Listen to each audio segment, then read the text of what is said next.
অনেক সময়ই ঘরে কলা এনে রেখে দিলে সঠিক সময়ে খাওয়া না হলে অতিরিক্ত পেকে যায়, যার ফলে কলাগুলো ফেলে দেওয়া হয়। তবে বেশি পেকে যাওয়া কলাতে কিন্তু সোডিয়াম, পটাশিয়াম এবং আয়রনের পরিমাণ অনেক বেশি থাকে, যা কিনা আমাদের রক্ত স্বল্পতা দূর করতে সাহায্য করে। আজকে বেশি পেকে যাওয়া কলা দিয়ে তৈরি করে দেখাবো ভীষণ মজাদার পাটিসাপটা পিঠার রেসিপি।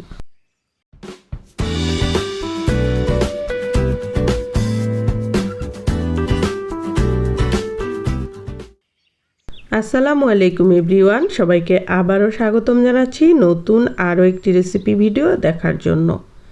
আজকের রেসিপির জন্য এখানে আমি 8টা বেশি পেকে যাওয়া কলা নিয়েছি। কলাগুলো হচ্ছে মাঝারি সাইজের।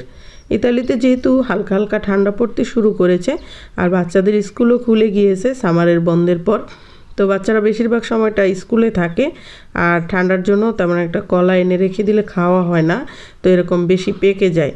তো বেশি পেকে যাওয়া কলা তো খাবে না, তবে এটা দিয়ে রেসিপি করে দিলে কিন্তু অনায়াসেই খেয়ে নেবে। প্রথমে কলার খোসা ছাড়িয়ে এরকম পিস পিস করে আমি কেটে নিলাম। এখন এগুলোর সাথে 1/2 লিটার তরল দুধ দিয়ে দিচ্ছি। এখন সব কিছু আমি ব্লেন্ডারের জগে নিয়ে নিচ্ছি।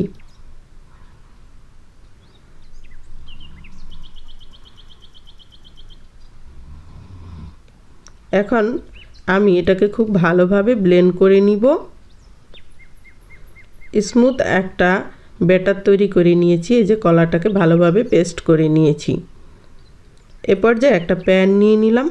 এখান থেকে কলার ব্যাটার থেকে আমি 3 চামচের মতো নিয়ে নিচ্ছি। এরপর 3টা পাউরুটি নিচ্ছি। আমি ফিলিংটা তৈরি করব, পাটিসাপটা পিঠার একটা পুর তৈরি করতে হয়, তো সেই ক্ষেত্রে পাউরুটিটা দিয়ে ঝটপট হবে আর স্বাদও ভালো হবে। তো ম্যাশ করে নিলাম পাউরুটিটা, আরও একটু ব্যাটার দিয়ে দিচ্ছি, আরও 1 চামচ দিয়ে দিলাম। আবারও ভালোভাবে মিশিয়ে নিচ্ছি। এখানে চিনি দিয়ে দিলাম হাফ কাপ দিচ্ছি গুঁড়া দুধ। সব কিছু খুব ভালোভাবে মিশিয়ে নিচ্ছি, চিনিটা যাতে গলে যায় সেই পর্যন্ত নেড়ে চেড়ে গলিয়ে নিলাম। ঘি দিয়ে দিলাম 2 টেবিল চামচের মতো। এরপর আবারও নেড়ে চেড়ে মিশিয়ে নিচ্ছি। এ পর্যায়ে হচ্ছে চুলায় আমি বসিয়ে দিব।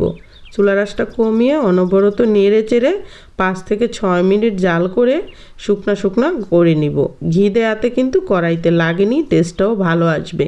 এ পর্যায়ে একটা পাত্রে এভাবে ঢেলে তারপরে সরিয়ে দিচ্ছি, যাতে ঠান্ডা হয়ে আরও অনেকটা ঘন হয়ে যায়।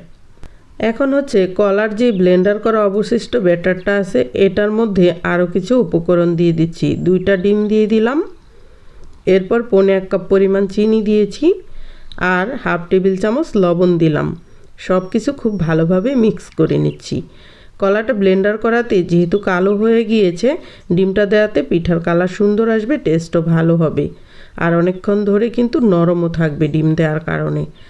এ পর্যায়ে হচ্ছে আমি 2 কাপ পরিমাণ ময়দা এভাবে একটু ছাঁকনিতে ছেঁকে বা চেলে তারপরে ব্যবহার করছি। তো আমি আজকের পিঠার জন্য ময়দা ব্যবহার করছি, আপনারা চাইলে চাউলের গুঁড়োও ব্যবহার করতে পারেন। তবে ময়দা দিয়ে তৈরি করলে অনেকক্ষণ পর্যন্ত নরম থাকবে পিঠাটা, বাচ্চারা বেশ পছন্দ করবে। সব কিছু খুব ভালোভাবে মিক্স করে নিচ্ছি। সুন্দর একটা স্মুথ ব্যাটার তৈরি হয়ে গিয়েছে। এর ঘনত্বটা ঠিক এরকম হবে, খুব বেশি ঘন না আবার খুব বেশি পাতলাও না। এ পর্যায়ে আমি চুলায় চলে এসেছি। 1 টেবিল চামচ পরিমাণ তেল দিয়ে দিলাম একটা প্যানের মধ্যে। এরপর ব্রাশ করে দিচ্ছি তেলটা প্যানের চারিদিকে। তারপর ব্যাটার থেকে নিয়ে পরিমাণ মতো দিয়ে দিচ্ছি। চুলার আঁচটা কিন্তু একদম মিডিয়াম হিটে থাকবে, কমানো অবস্থায় থাকবে। এরপর এভাবে প্যানের হাতল ধরে দুলিয়ে দিয়ে একটা রুটির মতো করে নিব। খুব বেশি পাতলা না আবার খুব বেশি ঘন না বা মোটাও না, ওরকম টাইপের। একটা ঢাকনা দিয়ে ঢেকে দিলাম 1 থেকে 1.5 মিনিট পর্যন্ত। এ পর্যায়ে ঢাকনা তুলে নিয়ে সেই যে ফিলিংয়ের জন্য পুরটা তৈরি করেছিলাম পাউরুটি দিয়ে, সেখান থেকে পরিমাণ মতো দিয়ে দিলাম। এ পর্যায়ে এভাবে ফোল্ড করে নিব।